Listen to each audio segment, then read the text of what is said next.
All right, hey everybody. This is Curious Formula coming to you with another video and some discussion material to talk about Ye today. Yay. First, subscribe and like at the bottom, please, that this video. We're building it as we fly, and we hope that we have some content that might be of some interest to you.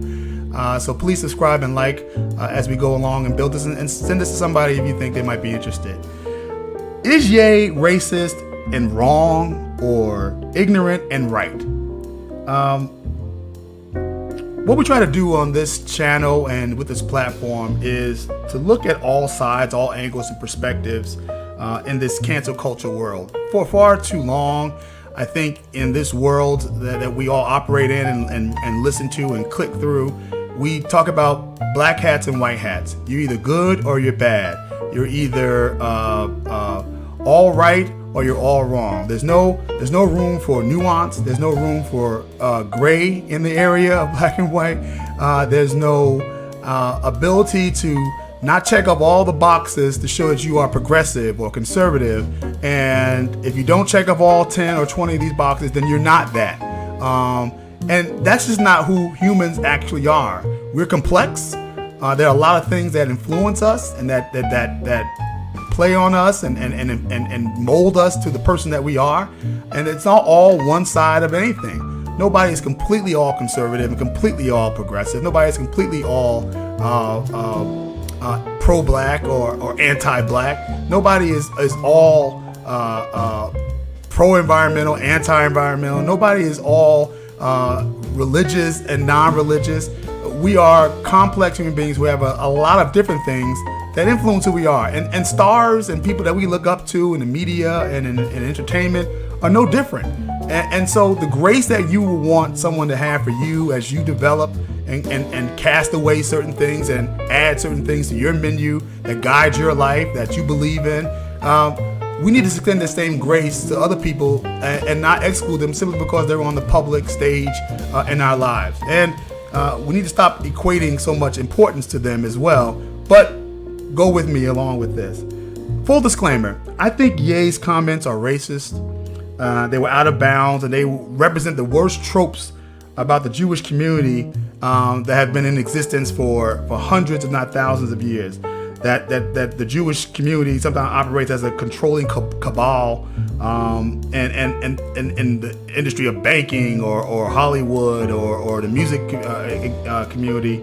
It's as offensive as saying African Americans are disproportionately represented in crime statistics, so therefore we must be preconceived or predisposed to being more violent or bad fathers or bad husbands or prone to be more in poverty than any other persons or any other communities. It's just not true.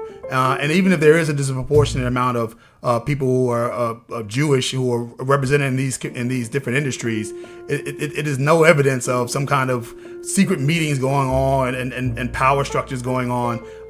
No more so than the NBA players who happen to be mostly black are actually deciding, policy and whatnot that goes on with their particular teams. It's glaring and it's ridiculous. But putting those things aside and taking the crazy out of it, and I put those in quotes, is what Ye talking about have some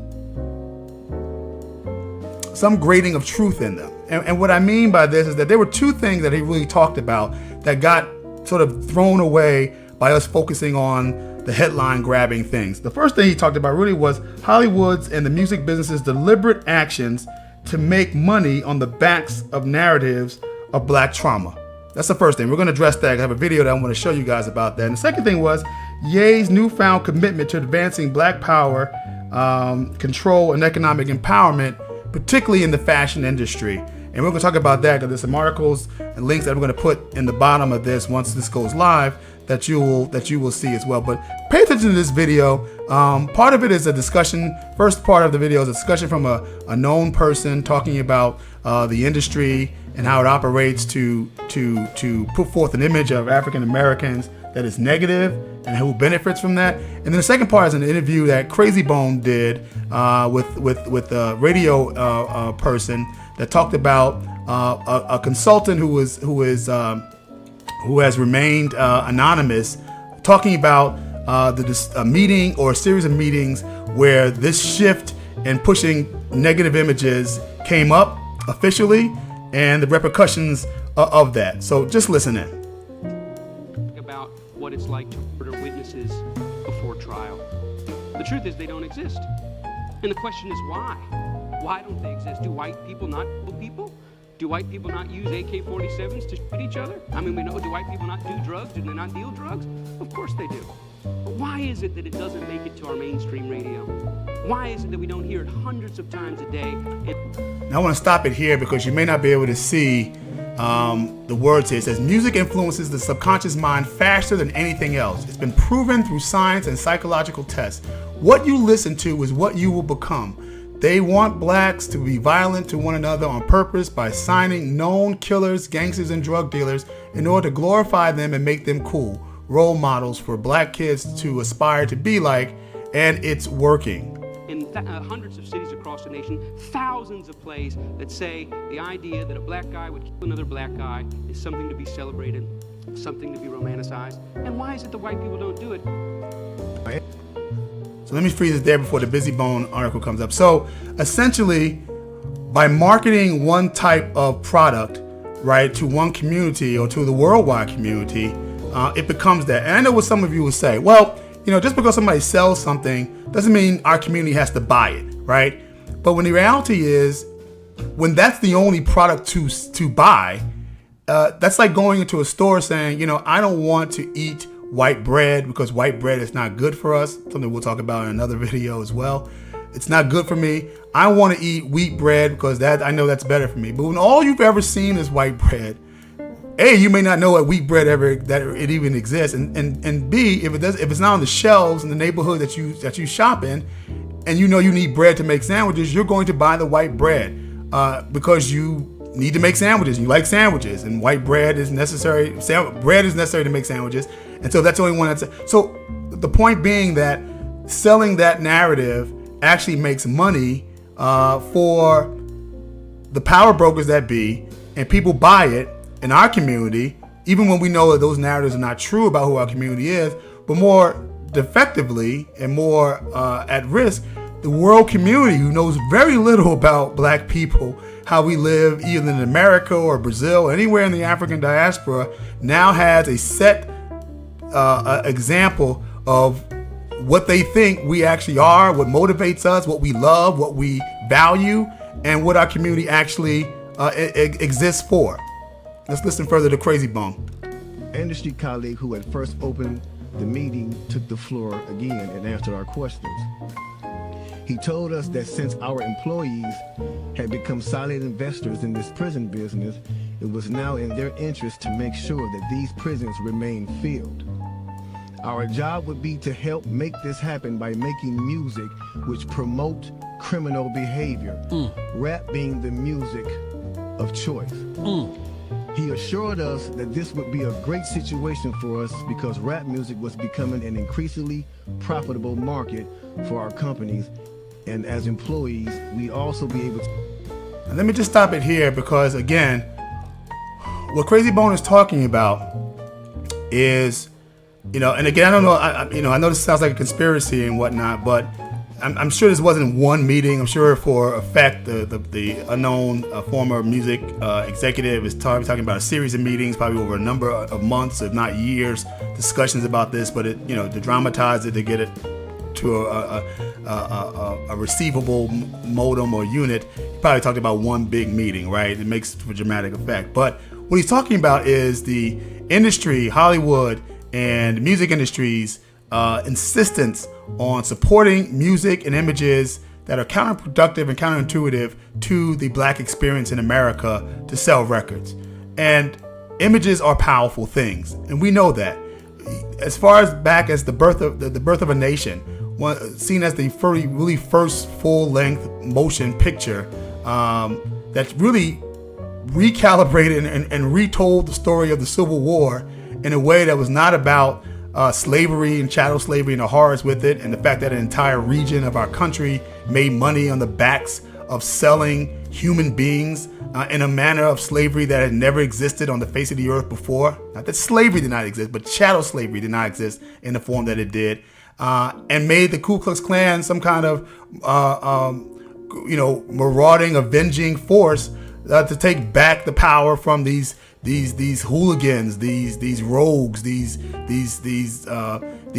Africans that run amok and restore whiteness, and most importantly, the white purity of women to the throne that it needed to be in. So much so that there was a showing of this movie in the White House with President Woodrow Wilson, a Ivy League trained, University of Virginia trained, but former Ivy League president of Princeton University, who said that this was the most realistic and authentic telling of the Civil War historically that he had ever seen.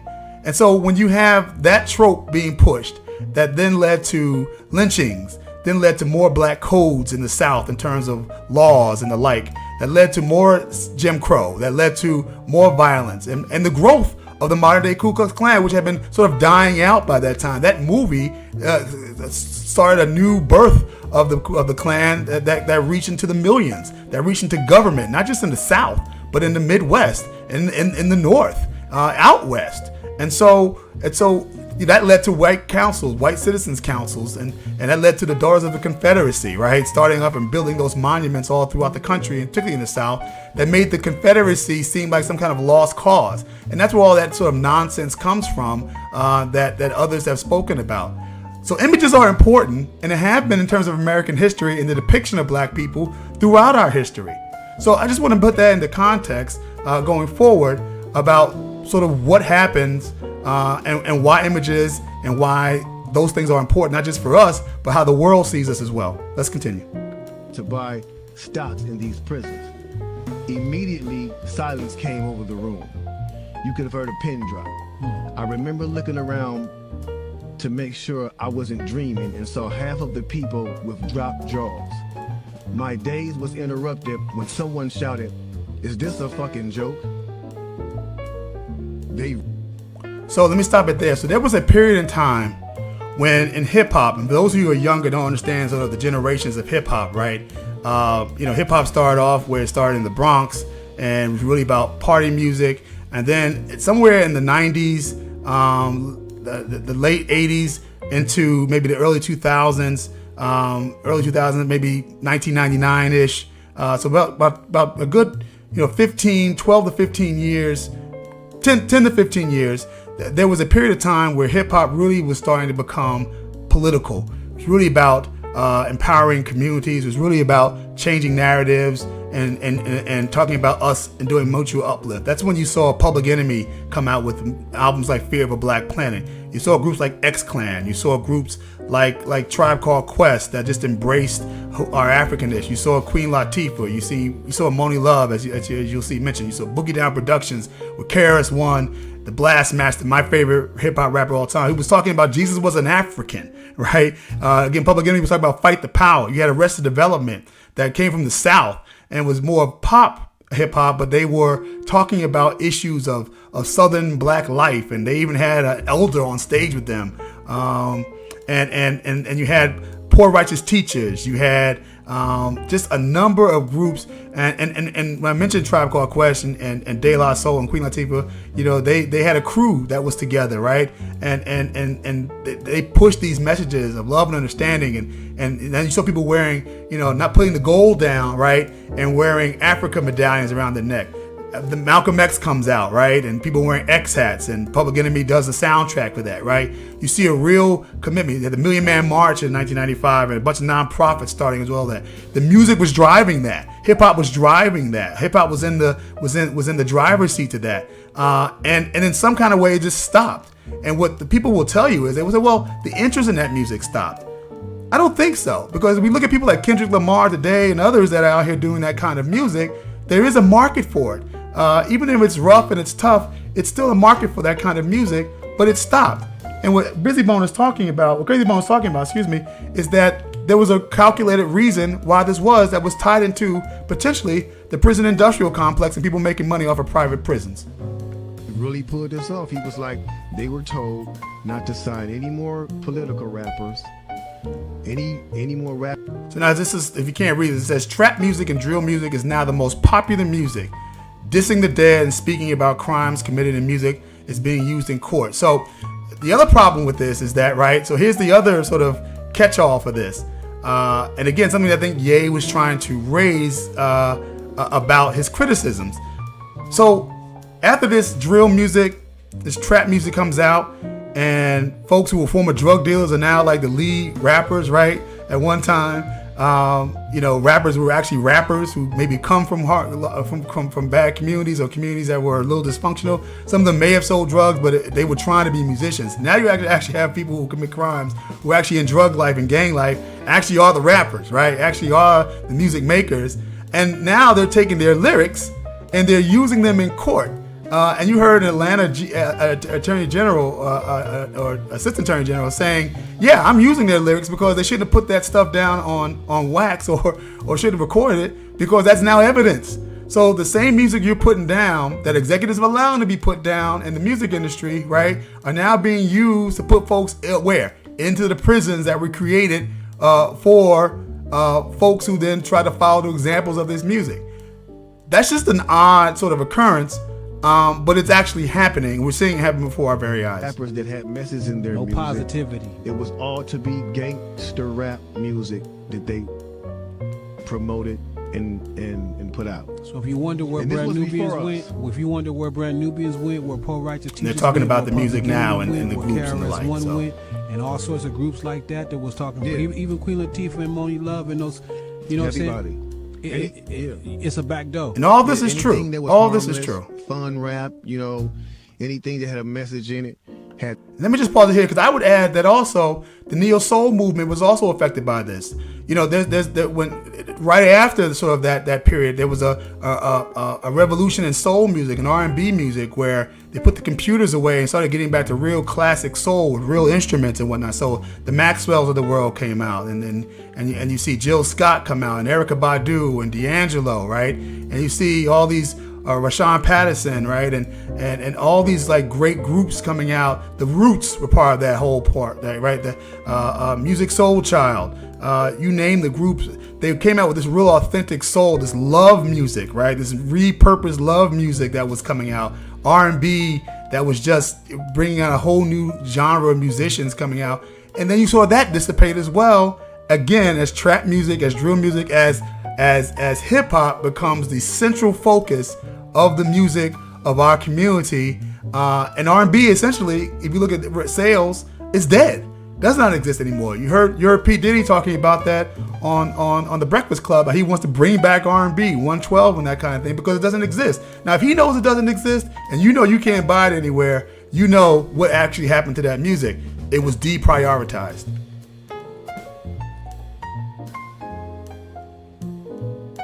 Had to go. Meeting, bro. Now that's a lot for a meeting right there. Oh yeah, definitely. And this person later on, he said, this person actually ended up leaving the music industry after this happened. A few years after this, he ended up leaving the music industry. Right. And he said he just like. Okay, so I'm going to end it there. So the reality is this, though, is that what Ye was talking about actually makes sense. And the second thing I want to talk about is Ye talked about sort of a newfound commitment to advancing Black power, control, and economic empowerment, particularly in the area of fashion.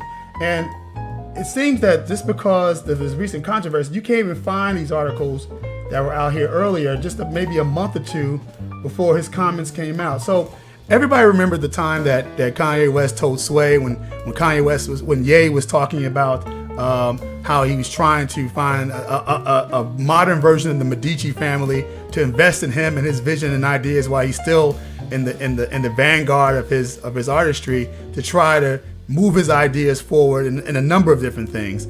And Sway said, well, why can't you do it yourself? You're rich. And he said, you don't have the answer, Sway. How, Sway? How? It became a meme, right? It became a saying. And the newest thing is that when Ye broke up his relationship with The Gap in terms of distribution and his contract with them, there was an article that came out in September that said, how Sway, Kanye West admits Sway Calloway was right 10 years after the infamous confrontation.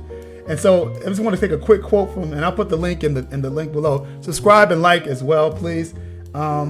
He said, quote, this is from Ye, it was all kind of a disregard for the voice of something that I co-created, talking about his relationship with Adidas and with the Gap. I co-created the product at Adidas. I co-created the product at Gap, Ye explained. That means that I was there for some specific agenda, not for Yeezy Gap to be everything that it could be, or this dream that I had about what the Gap could be. It's time for me to make my own thing. It's time for me to make my own thing. So you do that and you start talking about changing the means of production, right? That's a power shift. There was another article that came out in February that said Kanye West channels Virgil Abloh's spirit outlining Black Future Month. And just listen to this before we start talking about canceling Kanye or Ye or talking about how he doesn't understand our community. This happened in February. A passionate and openly transparent Kanye West addressed over 50 media personnel on Sunday as he outlined his plans for Black Future Month. The roundtable discussion was held for about 90 minutes, and Kanye West spoke and engaged in conversation pertaining to his mission statement of creating Black Future Month movement as opposed to a moment. Listen to this. He spoke calmly and with clarity, a complete 180 degrees from how his personal life is playing out in the hands in the media, the point of the entire congregation to begin with. So he brought these folks together to talk to them directly without the lens of the current media attention that was on him when he was going through whatever with his ex-wife. He proudly relished his cancel-proof status while condemning cancel culture as a whole. It's not about me, it's about us, Kanye West said during the apex of the conversation. They can't tell us what to say, we're too powerful, this is the future, there is no looking backwards, only forwards. And he went on to talk about, listen to this, for those who think that he has totally lost his marbles, Kanye went on to explain how his November 2021 Free Larry Hoover benefit concert with Drake was instrumental in showcasing positivity on a wide scale and spoke highly of the incarcerated Chicago gang leader. All right. If you want to talk about Larry Hoover, take a look in the Blackstone Rangers. Take a look at what they were able to do in their community, what they tried to do. He also expressed disappointment for not being able to work and collaborate with the late visionary from Louis Vuitton, Virgil Abloh, during his tenure as creative director. But he harkened back to how there's power in numbers across the board. Me and Virgil, this is what Kanye West said, this is what Ye said, believed in black design. Now we need to invest in black media. God uses me as a vessel. We declare Black Futures Month the future, not the past. And that was met by just a few weeks ago of Kanye West basically saying that he wanted to find black designers to create his own model, his own sort of company that would really change the power dynamic in fashion across the country. So listen, I'm not saying you have to believe everything that Kanye West is saying, that Ye is saying. I'm just saying that it's more complicated than just picking this or that.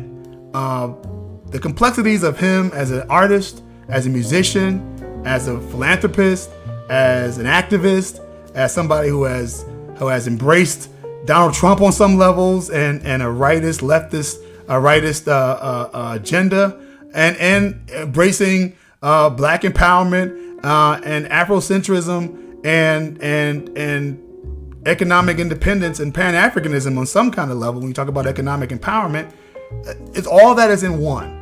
And the reality is, as we look at him, as we look at ourselves, as we look at our leaders in our community, we need to have grace and look at the totality of the circumstances, the totality of who they are as individuals and their relationships with themselves and their own mental health and our communities. Subscribe and like below if you like anything that we've talked about today. I hope you have, and I hope you'll spread the word. Thanks for listening.